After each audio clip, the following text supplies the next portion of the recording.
Olá, pessoal, tudo bem com vocês? Aqui é o professor Pedro Ramos. E hoje eu vim aqui para comentar a parte de história da prova que aconteceu no último dia 30, certo?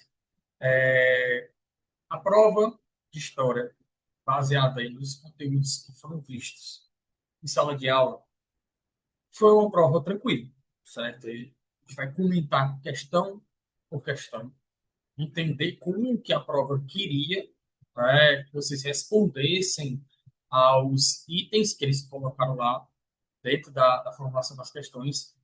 E analisando de cara a prova, a gente tem aí, dentre as questões, níveis, né, que vão de fáceis, intermediário e difícil.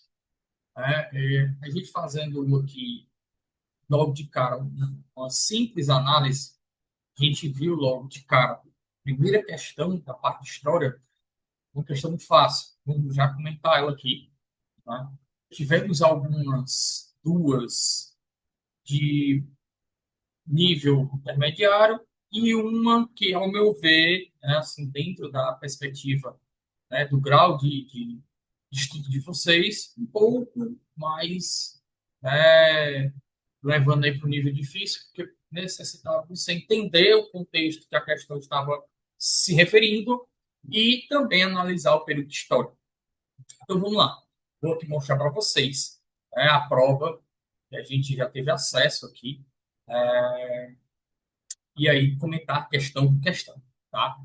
Então vamos lá, deixa eu compartilhar aqui para vocês, para a gente entender como foi que se desenvolveu, né, essa prova, tá? Então vamos lá para a parte de história aqui, certo?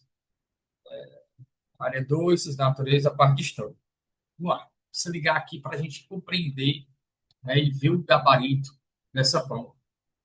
16ª questão, a primeira de história, como eu já tinha falado anteriormente aqui, foi é uma questão de nível muito fácil, certo? E a gente observa que a gente teve uma questão de República Velha, né? Inclusive já é a resposta dessa questão. A gente tem uma de Vargas, né? A gente vai ter outra aqui de período populista, né? Governos populistas, certo? E aqui relacionado sobre o governo João Goulart. A gente teve uma questão de história geral, que é relacionada sobre a Segunda Guerra Mundial, e uma outra questão que aborda justamente, né, o mesmo período ali que fala sobre o governo de Jane e Jean, né? Então, a gente teve duas questões de República Populista, uma falando de Jane, outra de Jango, uma questão geral relacionada à Segunda Guerra Mundial, uma questão de Era Vargas, certo? E uma de República Velha. Abordei, né, tanto o assunto de República Velha, né, vocês, e também abordei aí essa questão do governo João Goulart, Jânio Quadros, tá? Então, também vocês tiveram aulas anteriores falando aí sobre a questão de guerras. Então, é uma prova que estava dentro do que era esperado, certo? Que é dentro ali do que o cronograma que o próprio IFCE tinha abordado para vocês, que é falando sobre história contemporânea Brasil e mundo, né? Então, vamos lá. Primeira questão. A questão 16, ele solta o texto aqui, né, falando sobre os primeiros anos da República, certo? E a gente lembra que esses primeiros anos da República é tido historicamente com alguns nomes, né? Tem algumas nomenclaturas que a gente coloca aqui na história política brasileira e desse período de 1889 até 1930, nós trabalhamos com três nomes: República Velha, República Oligárquica ou República Café com Leite. E ele solta um texto aqui da Emília Viotti, né, falando sobre esse período, né, que o que é tido esse nome de República Velha, porque inicia-se novo. processo político nacional aqui no Brasil, sai-se da monarquia, porém, a política que tinha-se na monarquia, que era governada pela aristocracia rural brasileira, ela continua a mandar na política republicana, oligárquica. A tal República Café com Leite, ela ganha esse nome de República Velha justamente porque quando ela acaba, e aí inicia-se a Era Vargas, ela vai ser diminuída nesse período criticado e vai ganhar esse nome de República Velha justamente porque mudou-se o sistema político, mas a velha ordem estava ali continuada no poder, estava presente. Então, quando ele pega aqui, tá, depois de colocar no texto, né? E aí você tem um enunciado que pergunta: o período histórico iniciado ao fim da monarquia, compreendido entre 1889 e 1930, marcado pela hegemonia das oligarquias regionais, pela política dos governadores, pelo coronelismo e pelo predomínio econômico da cafeicultura paulista e mineira, ou seja, tudo aquilo que já era meio que presente, principalmente a questão do café, que vai ser o principal produto de exportação aí do último grande ciclo econômico, né, desse período de colônia, monarquia que o Brasil viveu, que foi o café. Então, eles permanecem nessa Primeira República.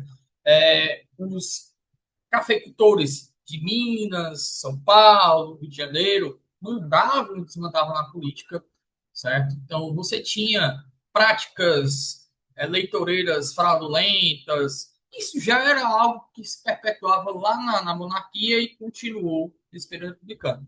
Então, ele fala aqui, ó, uma etapa da República Brasileira em que o poder político era exercido de modo restrito, excludente e voltado à manutenção dos interesses agrários. Considerando essas características, e identifica a afirmativa que se refere à descrição. Então, quando a gente vai aqui para o item A, ele fala República Velha, já é o item a ser marcado, não tem outra prerrogativa. Né? Porque você vai olhar os outros itens, né? República Populista não é desse período. República Populista é, a partir do governo Dutra, ali com o fim da Era Vargas, né? Então, de 1946 até 1964, quando há o golpe da ditadura militar, certo? Nova República, a gente viu em sala de aula, Nova República é quando cai a ditadura militar e aí acende novamente, né, o sistema republicano brasileiro, certo? Que vai trazer o direito ao voto, certo? Que vai fazer uma nova Constituição, que aí tem os governos que vão ser eleitos pelo voto direto da população brasileira, principalmente a primeira eleição direta ali com a eleição de 89, né, 1989, que tem a eleição para presidente do Collor, certo? Então, essa é a nova república. Estado Novo é um período político da era Vargas, de 37 a 45. E Segunda República é o período ali quando a gente fala, principalmente quando a gente está falando de Segunda República, a gente está falando de um período, certo? Um período que remonta aí a questão de você falar, pode pegar parte de dentro dessa questão aí, principalmente ali de Vargas, certo? É tido como Segunda República. É a segunda remodelamento político, né, democrático que o Brasil experimenta, tá? Então, quando a gente está falando desse período em si, esse período de 1889 a 1990, é a República Velha, tá? Então, resposta item A. Na 17, a gente tem a seguinte questionamento aqui dentro da questão. Você tem um texto, né, do Boris Fausto, um grande historiador brasileiro, que ele fala: a Revolução de 1930 não foi feita por representantes de uma suposta nova classe social, a classe média ou a burguesia industrial. A classe média deu um lastro à Aliança Liberal, que era formada por Minas, né, que estava rompendo com São Paulo, Rio Grande do Sul e Paraíba. Tinham mais estados, inclusive o Amazonas. Você também tem outras oligarquias que eram oligarquias dissidentes, que não participavam ali do jogo político da era café com leite, né, da República Café com Leite. E aí vão se juntar para justamente colocar no poder um opositor, né, da oligarquia, principalmente paulista, que estava rompendo ali com a oligarquia mineira nesse processo político. Então vamos lá. Mas era, por demais, heterogênea e dependente das forças agrárias para que, no plano político, se formulasse um programa em seu nome. Beleza. Enunciado da questão. A chamada Revolução de 30, embora apresentada como uma revolução nacional, resultou de uma crise interna das elites regionais e de disputa pelo controle do Estado.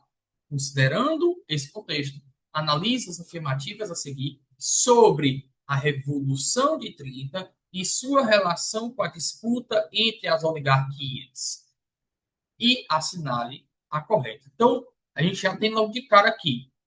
Você tem de um lado Minas Gerais, que rompe com São Paulo, certo? Porque São Paulo quer indicar novamente o candidato à presidência, que era para ser a vez de Minas Gerais. Minas Gerais se sente traído e aí rompe com São Paulo. Então, as outras oligarquias ali que se sentiam afastadas desse processo político vão se juntar nessa frente liberal, né, nessa aliança, né, liberal. E aí o que, que acontece? Vão procurar um nome forte em conjunto ali para disputar as eleições de 1930 contra o Júlio Prestes, que era o nome indicado, né, pela oligarquia paulista. E aí formou o nome de Getúlio Dornelles Vargas como presidente e o vice João Pessoa, certo? Aí vamos lá, vamos para os itens que abordem justamente essa relação aí da tal Revolução de 30, certo? Como ela se ampara para assumir o poder, né? Ou disputar o poder político nessas eleições. Vamos lá. Item A. A Revolução Política, ou a Revolução de 30, representou a primeira grande insurreição popular contra as oligarquias, conduzida majoritariamente por trabalhadores, sob a liderança de sindicatos urbanos camponeses, organizados nas chamadas ligas camponesas. Esse item está errado. Primeiro, que as ligas camponesas ela é muito mais relacionadas ali com o período, né, de 64, tá? Outra coisa, a Revolução de 30, ela é comandada principalmente, né, pelo movimento tenentista, certo? Pela classe média urbana, certo? E por oligarquias dissidentes, certo? Que querem participar do jogo político. Então, tem até errado. 19, item B. A Revolução de 1930 consolidou o domínio político de São Paulo e Minas Gerais, reforçando a chamada política de café com leite. A gente já acabou de falar sobre o enunciado aí. Era um rompimento dessas duas grandes oligarquias. Então, não era o domínio político de São Paulo e Minas Gerais em conjunto, né? E não houve a vitória de São Paulo. Aliás, houve a vitória nas urnas, né, de forma bem contestada, né? Houve fraude eleitoral dos dois lados. E aí se usa do artifício da morte de João Pessoa, que não foi um crime político, foi um crime passional, só que, né, a classe que perdeu, aí, a ala que perdeu, procura motivos para poder barrar a entrada do Júlio Prestes à presidência. E aí é feito esse golpe, né, que também é chamado de Revolução de 30. Tá? Item C. A Revolução de 30 teve como principal objetivo restaurar o governo dos marechais. Para com isso, combater o avanço do federalismo, enfraquecer as elites regionais e reforçar a centralização do poder por meio do chefe das Forças Armadas. Não, não. Não houve nenhum chefe das Forças Armadas assumindo aí em 1930. O que houve foi o apoio de militares, principalmente da base ali, né, dos tenentes, que inclusive muitos militares vão assumir, quando Vargas assume o poder, através de nomeações chamadas de interventores estaduais, tá? Inclusive acontece isso aqui no Ceará, né? Mas não é um governo onde um general vai assumir e comandar o Brasil. Não, não. Governos comandados por generais do Brasil, né? Aí você vai ter lá em 64. 64 a 85, né? Comandado por 5 generais do Exército Brasileiro. Item D, a Revolução de 30 foi um levante conduzido por militares de Minas Gerais e de São Paulo, apoiado setores populares com o objetivo de restaurar a influência política da oligarquia paulista. Não. Justamente militares do Rio Grande do Sul, de Minas Gerais, mas de São Paulo, e restaurar a força política da oligarquia paulista, jamais. E aí a gente vai para o item certo. Item E. A Revolução de 1930 foi essencialmente uma disputa intra-oligárquica, ou seja, entre as oligarquias, uma que estava no poder e outra que estava ressentida por ter saído do jogo político, e aquelas que queriam participar do jogo político e se juntam para lutar contra a oligarquia paulista. Então vamos lá, liderada por dissidentes de Minas Gerais, Rio Grande do Sul e Paraíba, que se opuseram à hegemonia paulista e articularam a ascensão de Getúlio Vargas ao poder. Então, item é o item a ser marcado. Tá? Na 18 aí que a gente vai falar sobre a República, né? República chamada República Populista. Uma das duas questões de República Populista. Tá? Então vamos lá. Em Porto Alegre, Brizola necessitava de apoio militar e político, mas precisava igualmente de se comunicar com a população. Em agosto de 1961, ordenou que homens da Guarda Civil invadissem a sede da Rádio Guaíba e levassem seus equipamentos para os porões do Palácio Piratini. Tratava-se de falar para todo o Brasil. Como não poderia vencer os militares pelas armas, Brizola compreendeu que seu único e grande trunfo era a capacidade de furar o bloqueio da censura que alimentava com o silêncio e a violência o golpe de Estado. O governador começava a desmontar a censura imposta pelos ministros militares. Em 1961, com a renúncia de Jânio Quadros, o Brasil viveu uma grave crise institucional. Nesse contexto, o governador do Rio Grande do Sul, Leonel Brizola, que era cunhado do João Goulart, liderou a chamada campanha pela legalidade que correspondeu. Então, vamos entender a situação política aqui, nesse momento, certo? Para as eleições, né? Desculpa aqui, pessoal, minha mascotinha aqui. Para as eleições, né, de 1960, com a saída ali, né, de JK, né, final dos anos 60, e você tem a eleição, depois de derrotas seguidas, a UDN consegue eleger, né, um presidente, né, de uma linha conservadora, que foi o Jânio Quadros, né, que tinha sido governador de São Paulo, já era um grande nome, ele foi eleito com um voto expressivo, né, ele tinha uma popularidade bem alta, né? Ele era um tipo de político, né, que tinha esse alinhamento com o conservadorismo e tal. É, os setores conservadores no Brasil, nesse momento, estavam ganhando cada vez mais apoio. Era um período político bem conturbado, né? E aí ele assume o poder em 61 e agosto, dia 25 de agosto de 61, depois de um período de 7 meses de governo, que assume em janeiro e vai até agosto. Ele, que era tido como um político conservador, né? Que fazia né, vamos dizer assim, umas leis um tanto quanto contraditórias, né? Ele, por exemplo, ele criou uma lei que proibia, né, o topless nas praias brasileiras. Ele criou uma lei que proibia desfiles de biquíni. Também criou uma lei, ainda bem, né, que criou essa lei, proibindo, né, tipificando como crime as rinhas de galo. Isso são práticas políticas conservadoras, vamos dizer assim, né, para atender esse clamor conservador que o Brasil passava. Né? Ainda mais a gente está falando de um período de Guerra Fria. Então, o Brasil se alinhava muito com os Estados Unidos e queria se afastar de qualquer estreitamento político com países, né, e com políticos que se viam ali apoiadores da União Soviética, de Cuba, nesse período e tal. Pois bem, nesse período aí de Jânio Quadros, ele tem essas contraversões. Ele foi escolhido presidente por uma ala conservadora do Brasil, certo?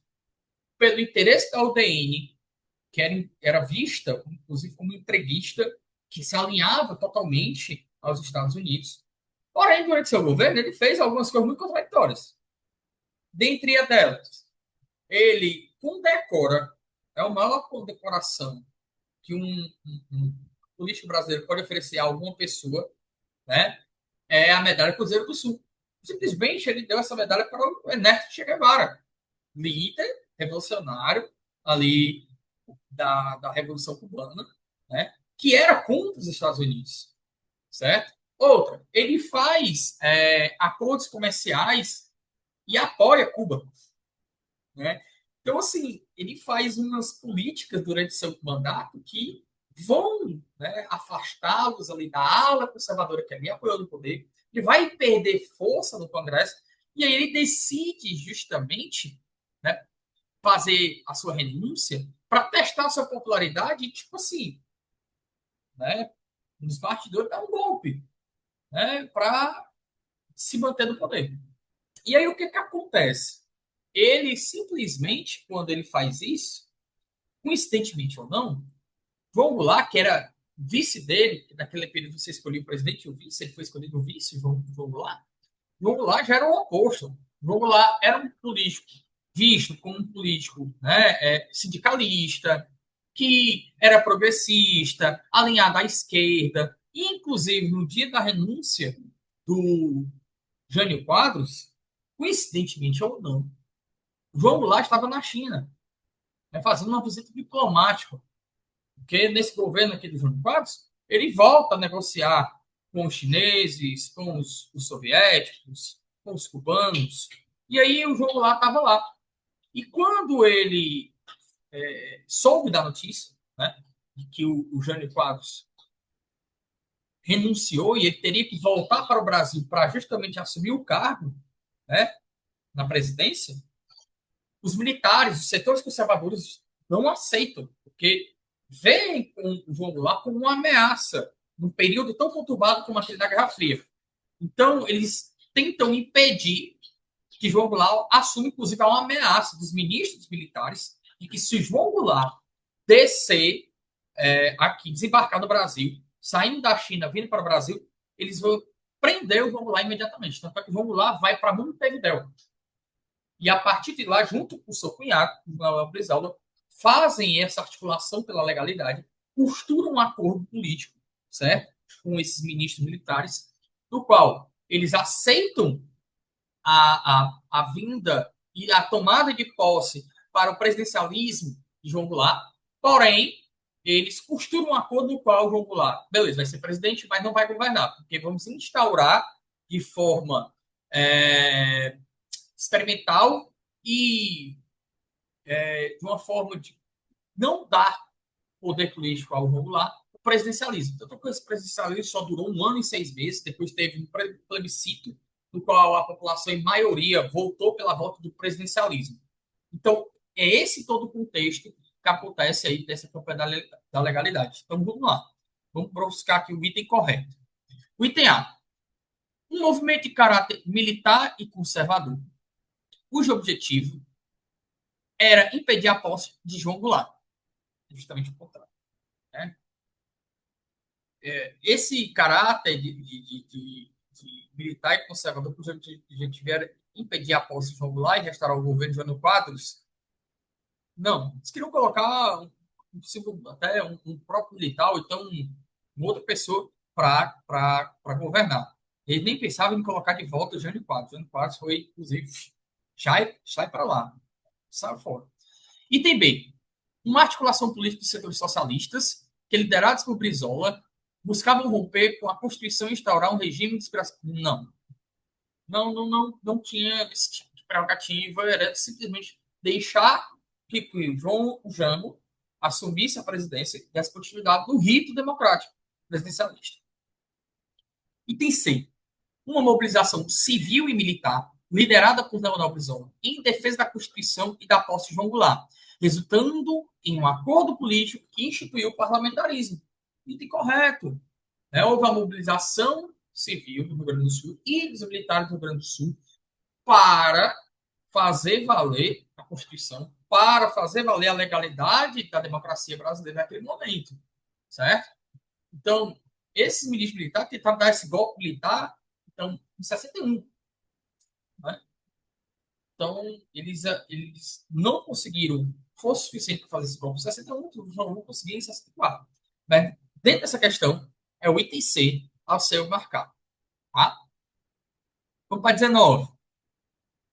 Questãozinha que eu achei assim, ela dependia em você entender muito bem o que o texto trazia, certo? E o que o enunciado pedia para você responder muito correto essa questão. Para mim, essa questão foi a questão assim, do mais alto nível aqui, né? Das cinco que tinham, tá? Então, essa era a mais complexa, vamos dizer assim. O resto, as questões são nível fácil, né? No máximo intermediário, tá? Então, lá, os êxitos das Forças Armadas Soviéticas tinham demonstrado capacidade suficiente para libertar a Europa do imperialismo fascista alemão. Naturalmente, Stalin, mais claro foi na sua afirmação. Hoje, todos reconhecem que a luta abnegada do povo soviético salvou a civilização europeia dos fascistas. É isto que constitui o maior mérito do povo soviético perante a história da humanidade. A gente tem que lembrar que, durante a Segunda Guerra Mundial, você tem ali, de um lado, os aliados, liderados pela Grã-Bretanha, Estados Unidos, França, só que a França tomada e rendida, e a União Soviética, né? Que era um grande opositor da Alemanha nazista. Do outro lado do eixo, você tinha a Alemanha nazista, a Itália fascista e o imperialismo japonês, certo?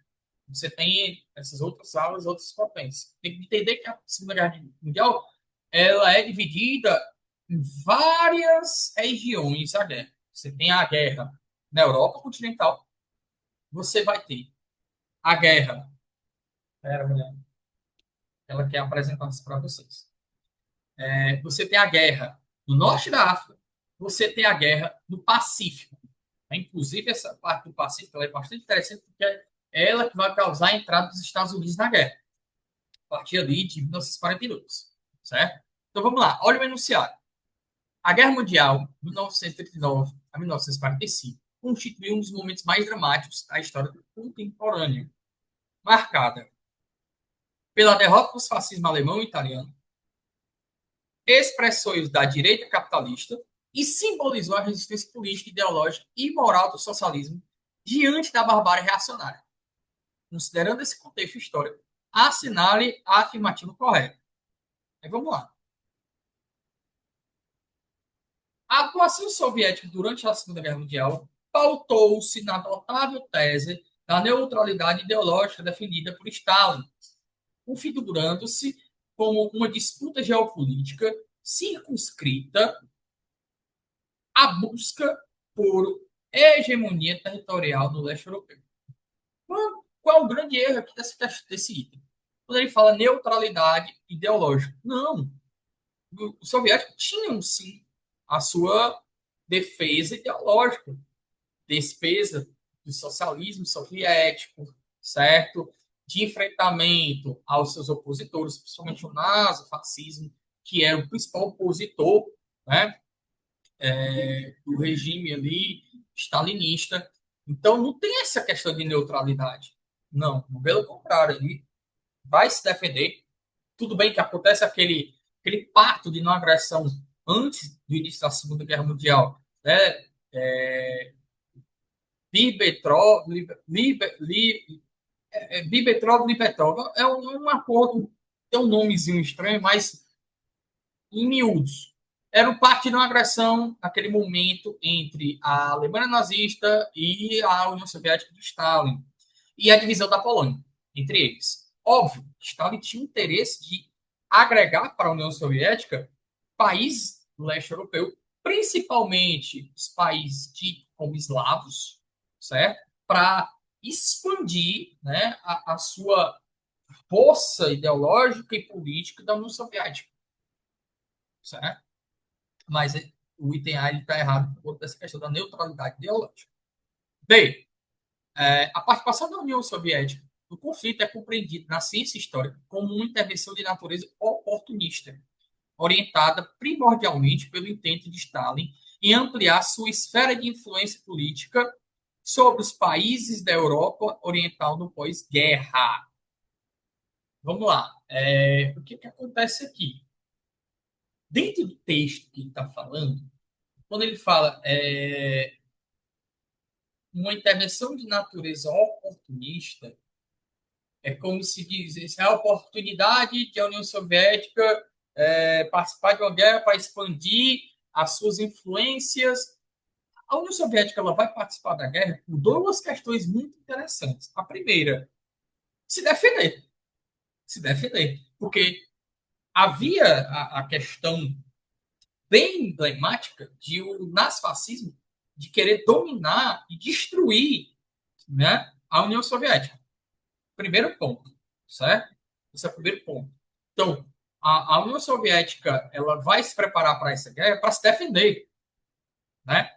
E aí, depois da Segunda Guerra Mundial, que aí você vai ter, né, ali as conferências de Alta e de Potsdam, onde a União Soviética adentra o leste europeu, sai varrendo o seu exército vermelho, o exército nazista, que saiu dominando aquela região, massacrando milhares e milhares de judeus, de socialistas, comunistas, né, soviéticos, assim por diante. Então, depois disso, é que você vai ter ali uma questão de uma divisão geopolítica comandada pelas potências aliadas, na divisão, né, que acontece nessas duas conferências, conferência de Alta, né, que é a divisão da Europa, né, formando a cortina de ferro, do lado leste, comandado pela União Soviética, do lado oeste, comandado e liderado pelos Estados Unidos. E a divisão da Alemanha, depois ali no Tratado de Potsdam, né? A divisão da Alemanha, Alemanha Oriental e Alemanha Ocidental, e da sua capital, né? Berlim. Você vai ter a divisão em quatro zonas de influência. Uma delas soviética, e as outras três, uma delas pelos ingleses, pelos franceses, pelos Estados Unidos. Certo? A divisão de Berlim. Inclusive, depois vai ter a construção do Muro de Berlim, ali na década de 60. Certo? E aí, qual o grande legado que ele fala dentro do texto aqui? É a mobilização da União Soviética em enfrentar o exército nazista. Então, a gente tem que achar um item que fala sobre isso. Então, houve uma mobilização, né, de guerra na economia, na política e na sociedade, pessoal. Certo? Meu dedinho aqui foi, né, mordido aqui por esse cachorro. Então, você tem aí que achar esse item. E esse item você vai encontrar justamente aqui, ó. Vamos lá, vamos lá. Vamos para o item C. A derrocada do fascismo deveu-se às democracias liberais ocidentais sob a liderança dos Estados Unidos, sendo a contribuição soviética sob a liderança de Stalin considerada marginal e subordinada às diretrizes estratégicas das potências aliadas. Tudo bem que você pode, professor, mas aqui a União Soviética, por muitos anos, os Estados Unidos pintou como um grande libertador da guerra, né, que enfrentou os nazistas. Sim, beleza, isso é um discurso estadunidense, mas na Europa e no restante do mundo, né, compreende-se que a União Soviética tem um papel primordial. Derrotar o exército nazista na Batalha de Stalingrado, uma das batalhas mais sangrentas, que é justamente na Operação Nazista, Operação Barbarossa, né? E aí, A derrota do exército nazista e as baixas do exército nazista nessa batalha de Stalingrado, que mobilizou a população, mobilizou a economia, mobilizou a política, mobilizou o exército soviético, que derrota e sai varrendo todo o leste europeu e chega a Berlim e coloca ali no estandarte da bandeira soviética lá no, no, no Reichstag, né? Que era o parlamento alemão, onde eles vencem os nazistas ali, destituem o governo de Hitler e vencem na Europa, aí você vai ter lá no Pacífico a vitória dos Estados Unidos e aí fica, né? Essas duas vitórias, né? A vitória americana no Pacífico. Ah, você vai ter o dia D. Beleza, o dia D, né? Ele acontece quando você já tem uma grande desmobilização do próprio exército nazista, que está enfraquecido por uma derrota para a União Soviética. Então, você vai ter aqui, né, o item D, que fala justamente sobre isso. Ó. A vitória aliada sobre o fascismo alemão e italiano esteve amplamente vinculada à capacidade do socialismo soviético sobre a liderança de Stalin articular a mobilização conjunta do povo, da indústria e seu exército. Para mim, esse é o item correto. Tá? Porque é justamente o que fala ali no texto, o que fala no enunciado. É o item a ser marcado. Tá bom? E aí vamos para aqui para a resolução da última questão, né? De história, que vai falar sobre o Jânio. A gente já falou um pouquinho antes da questão ali sobre o Jango, né? Não vamos confundir os nomes. Vamos na questão 20 aqui com o Jânio. Jânio nasceu em Campo Grande, então cidade de Mato Grosso, em 1917. A família mudou-se para a cidade de São Paulo no início da década de 30. E o filho do casal ingressou no colégio arquidiocesano, onde concluiu seus estudos secundários. Em seguida, passou a dividir seu tempo entre o tradicional curso da Faculdade de Direito e as aulas de português e geografia em algumas escolas. Em 1947, disputou o cargo de vereador de São Paulo pelo Partido Democrata Cristão. Saiu do pleito com a segunda maior votação da legenda e assumiu seu mandato logo em seguida. Nos anos seguintes, foi eleito deputado estadual, prefeito de São Paulo e governador de São Paulo, e depois presidente do Brasil em 1960. Aí vamos lá. Analise as afirmativas a seguir e identifique aquela que corresponde corretamente às características do governo Jânio Quadros como presidente da República. Então, a gente tem que lembrar, é um cara que era visto como conservador, certo? Ele foi eleito junto de uma coligação, né, implementada ali pela UDN, que era uma oposição política ao varguismo, tá? Jânio era conhecido como um político conservador, que tinha, né, dentro dessas políticas, prezar ali pela questão, né, da família tradicional brasileira, certo? Pela questão cristã e assim por diante. Então, vamos para os itens, né? E aí, lembra que eu falei lá na questão anterior? O seu governo é um governo muito mutuado, porque ele é eleito por esse voto dos conservadores, mas quando ele assume o poder, ele toma atitudes que estão extremamente contraditórias com a base ideológica e política da qual ele foi eleito, certo? Então, vamos lá. Item A. Como vice-presidente, assumiu o cargo como vice-presidente, assumiu o governo após a renúncia de Juscelino. Isso não existiu. Então, item A já falso. B. Eleito com popularidade, seu mandato foi breve e marcado por instabilidade política e contradições. É aqui corretíssimo. Conservador nos costumes, adotou medidas inesperadas e simbólicas, como condecorar Ernesto Che Guevara e renunciou após meses no cargo. Esse é o item B, é o item correto, pessoal. Certo? O item B é o item correto. Vamos dizer assim, grande estopinha assim, de se questionar se o cara era político conservador e se estava dentro daquelas questões prerrogativas do conservadorismo no Brasil. O cara simplesmente pegou a maior condecoração brasileira, que é a medalha Cruzeiro do Sul, e deu para o cara que foi líder, né, junto com os irmãos Castro, lá em Cuba, da Revolução Cubana. Então, tipo, aqui foi a gota d'água para os setores conservadores de apoiar ele no poder, né? Então, o item B é o item a ser marcado, pessoal. Bem, galera, eu espero que vocês tenham feito uma boa prova. Espero que vocês tenham entendido aqui, né, a resolução das questões. Um forte abraço para vocês. Desejo para vocês uma boa aprovação, bom final de ano, né, boas festas para vocês e até mais. Beijo, um forte abraço para todos, né? E qualquer dúvida, é só entrar em contato com a gente aí e que a gente tira aí a dúvida de vocês sobre qualquer outra questão, tá bom? Tchau, tchau. Até a próxima. Valeu, pessoal.